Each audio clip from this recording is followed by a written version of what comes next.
ध्यान देने की, यानी खुद को एकाग्रचित करने की। और इसके कई तरीके हैं। पहला, तुम किसी शांत जगह पर आरामदायक स्थिति में बैठ जाओ और अपनी आती जाती सांसों पर ध्यान दो कि कैसे सांस तुम्हारी नाक से तुम्हारे शरीर के अंदर जा रही है और फिर कैसे बाहर निकल रही है। सारा ध्यान सिर्फ इसी पर लगाना है। दूसरा तरीका है कि तुम शांति से बैठकर अपने मन में चलने वाले विचारों पर ध्यान दे सकते हो। तुम्हें मन में चल रहे विचारों को सिर्फ देखना है, किसी भी विचार को पकड़ना नहीं है। विचार आएंगे और गायब हो जाएंगे, तुम्हें बस देखना है। सड़क के किनारे बैठे उस आदमी की तरह जो वहां से आते जाते राहगीरों को देख रहा है लेकिन किसी को रोक नहीं रहा। या कुछ लोग अपने भगवान या मंत्रों का जाप भी करते हैं, जिसका जहां मन लगे या जिसके लिए जो तरीका काम करे सभी सही है। पर यहाँ सबसे महत्वपूर्ण बात है ध्यान देने की, एकाग्रचित रहने की, फिर चाहे वो किसी भी तरीके से हो। इसी तरह जागरूकता का अभ्यास करने का एक और जबरदस्त तरीका है और वो है अभी वर्तमान में तुम्हारे आसपास जो कुछ भी हो रहा है उस पर ध्यान देना।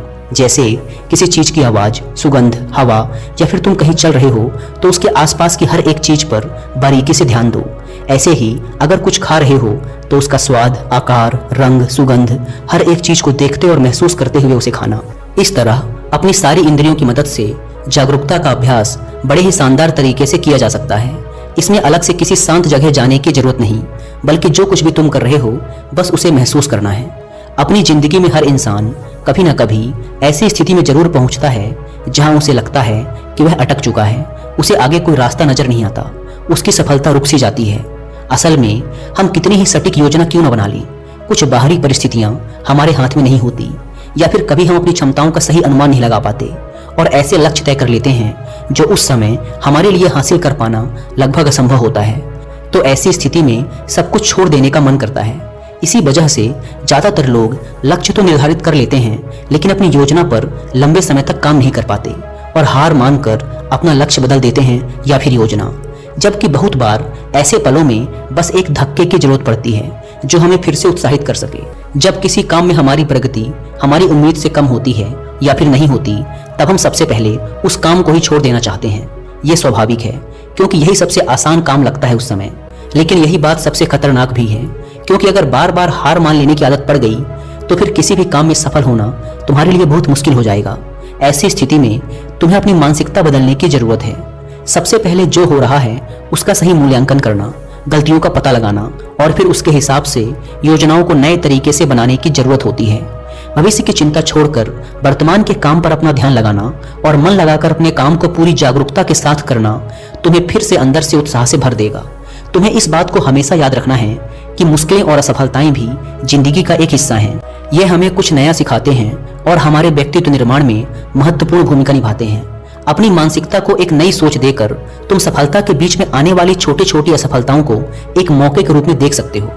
तुम्हें अपने अंदर एक सकारात्मक मानसिकता विकसित करनी चाहिए जो भविष्य में आने वाली चुनौतियों के लिए तुम्हें मानसिक रूप से तैयार रखेगा।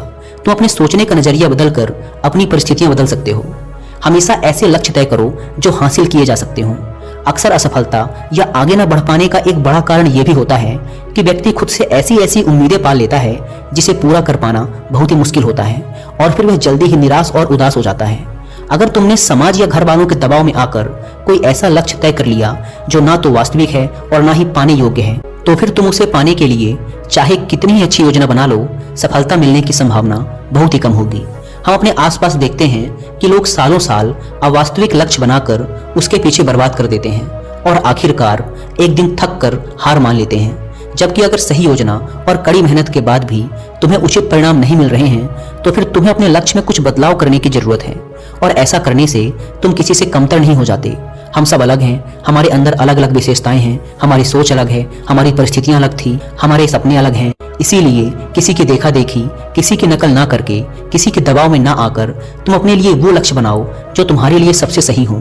तभी तुम अपना सर्वश्रेष्ठ प्रदर्शन कर सकते हो और इसमें सफल होने की सबसे ज्यादा संभावना भी है। जब लोगों को उम्मीद के अनुसार परिणाम नहीं मिलते तो वो भूल जाते हैं कि उन्होंने ये लक्ष्य क्यों बनाया था। अपने लक्ष्य हासिल करने के लिए जब हम योजना बनाते हैं तो इसके पीछे दो प्रमुख कारण होते हैं, एक आंतरिक और दूसरा बाहरी। जब किसी भी काम में प्रगति धीमी पड़ जाए या तुम्हारा आगे उस काम को करने का मन ना करे या फिर तुम हार मान लो कि अब मुझसे नहीं होगा, ऐसी स्थिति में तुम्हें अपने क्यों को याद करना है कि तुमने ये लक्ष्य क्यों बनाया था। खुद को याद दिलाना है कि अगर तुम हार मान लोगे तो इससे तुम्हारे अपने और तुमसे जुड़े लोगों के जीवन पर क्या प्रभाव पड़ेगा। अपने लक्ष्य के पीछे के मजबूत कारण को याद करना तुम्हें ऐसी स्थिति में हौसला देगा जब तुम हार मानने वाले होगे।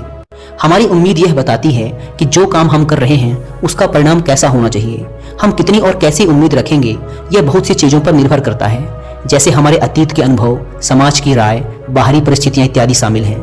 तुमने भी अनुभव किया होगा कि जब तुम्हारे परिवार, समाज या आसपास के लोग अच्छा कर रहे होते हैं तो तुम्हारे ऊपर भी उनसे अच्छा करने का तनाव बढ़ने लगता है। लेकिन ऐसी स्थिति में तुम्हें किसी की देखा देखी या दबाव में आकर कोई काम नहीं करना चाहिए, बल्कि अपनी काबिलियत, समय, परिस्थिति, जानकारी के अनुसार ही अपना लक्ष्य तय करके उस पर काम करना चाहिए।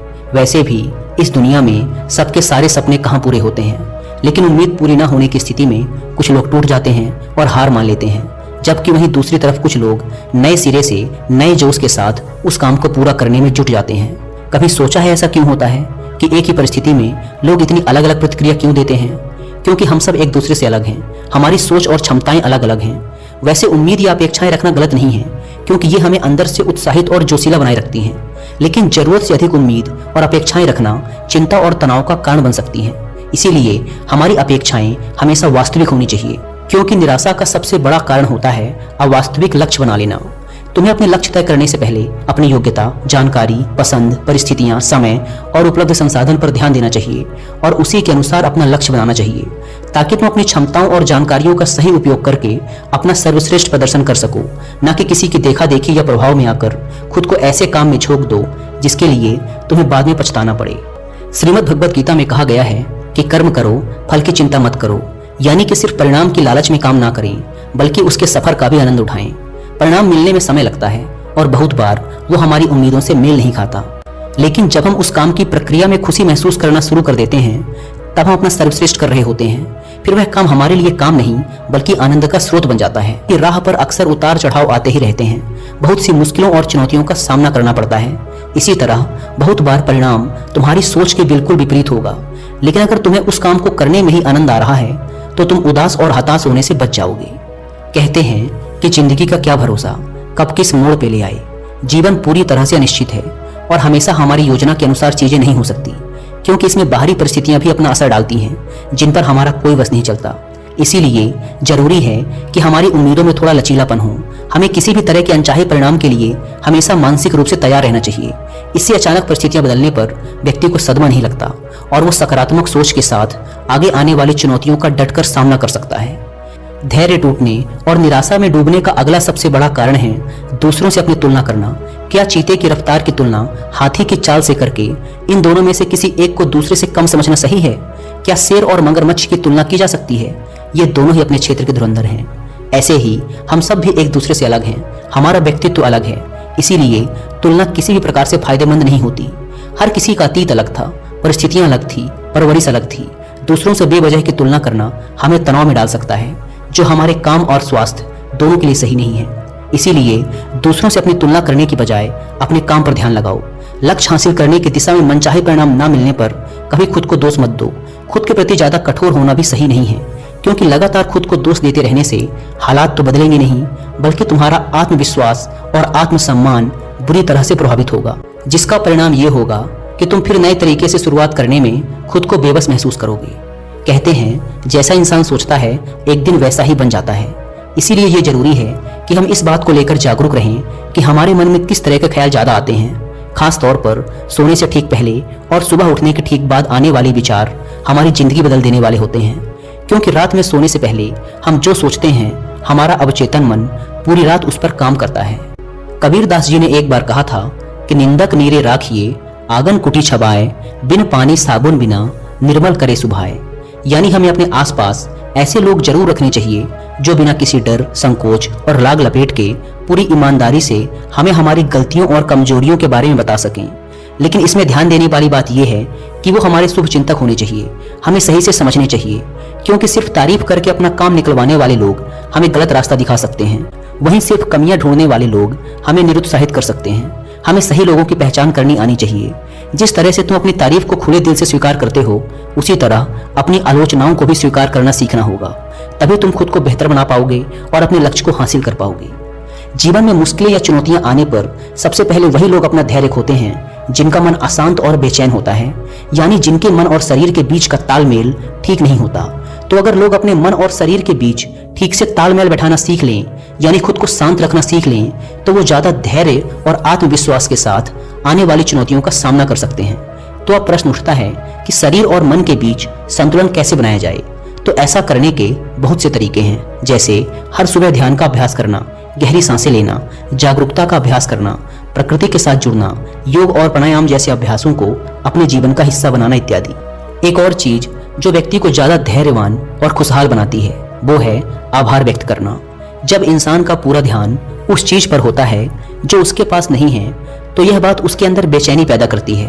फिर वह इस बेचैनी में आकर अपना धैर्य खो देता है और ऐसे निर्णय लेने लगता है जो उसे असफलता की ओर ले जाते हैं।